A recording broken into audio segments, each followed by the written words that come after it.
Ny mpandrarany fonja dia manana ny ambarany ihany koa mahakasika ny fametrahana ny governemanta ny repoblika fahaefatra. Nandritra ny tapa izay nataony ireo tamin'ny mpanao gazety no nanamafisa ny mpandrarany fonja ny tokony ametrahana sekretera-mpanjakana amin'ny adidy manokana azy ireo. Manamafy ny tokony ametrahana ny sekretera-mpanjakana amin'ny adidy fandrarana ny fonja ny sendikan'ny mpandrarany fonja eto Madagasikara. Everin'izy ireo amin'izao fananganana ny rafitry ny repoblika fahaefatra izao no tokony ametrahana izany. Anisan'ny novoizin'ny sendikan'ny mpandrarany fonja malagasy. Ny sendika moa zany no tena azoko lazaina hoe déclaré publiquement na hoe réclamé an'izay atao hoe restructuration au niveau du ministère fitsarana zay. Inona le restructuration tiana eo apetraka dia ilay fampitsanganana n'ilay atao hoe sekretera-mpanjakana miainy fandrarana ny fonja fa eo ambany fiahian'ny ministère fitsarana ihany.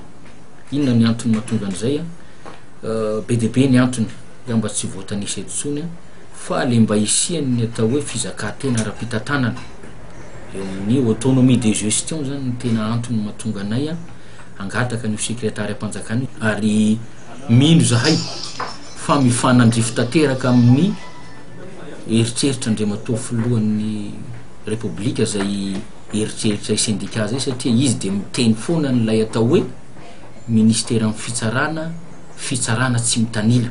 Nosirita amin'ny mpandrarany fonja fa tokony mpandrarany fonja no hitazona ny sekretera-mpanjakana misahana amin'ny fandrarana ny fonja mba hisorohana ny tsy fahatombanana eo am-panatontosana ny asan'ny mpandrarany fonja.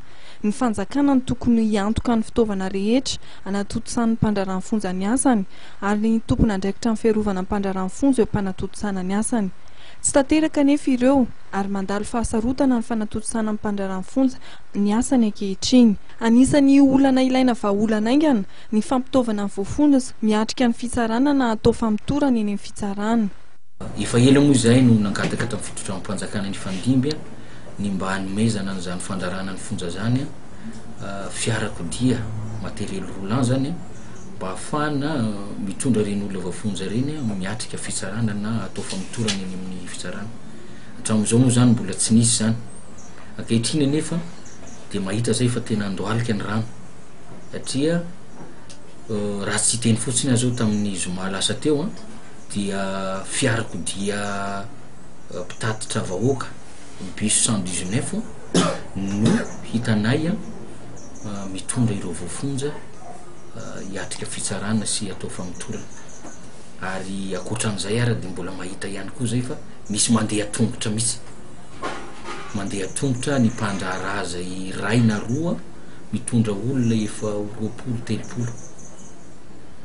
Zany zavatra zany amin'ny hoe ny sendika dia mijoro ho fiarovana ny zo sy ny tombotsoan'ny mpandrara raha sanatria misy ny zavatra miseho eny an-dalana amin'izany dia tsy maintsy hisy fiatraikany any amin'ny carrière professionnelle n'ilay mpandrara zay zavatra zay. Ankoatran'ny tsy fahampian'ny fitaovana, anisan'ny olana mipetraka ihany koa ny tsy fahampian'ny toerana andraisana ny voafonja. Raha 3:30 alina no zakan'ny fonja 5:30 eto amintsika dia mihoatra ny 2 alina ny voafonja eto amintsika amin'izao fotoana izao. Eo ihany koa ny tsy fahampian'ny isan'ny mpandrarany fonja. Raha ny takin'ny fenitra iraisam-pirenena dia tokony ho voafonja 5 no sahanana mpandrarany fonja iray. Ny mpandrarany fonja izay manana andraikitra goavana amin'ny fitandroana ny filaminana ary mangataka ny hijerena akaiky ny momba azy ireo.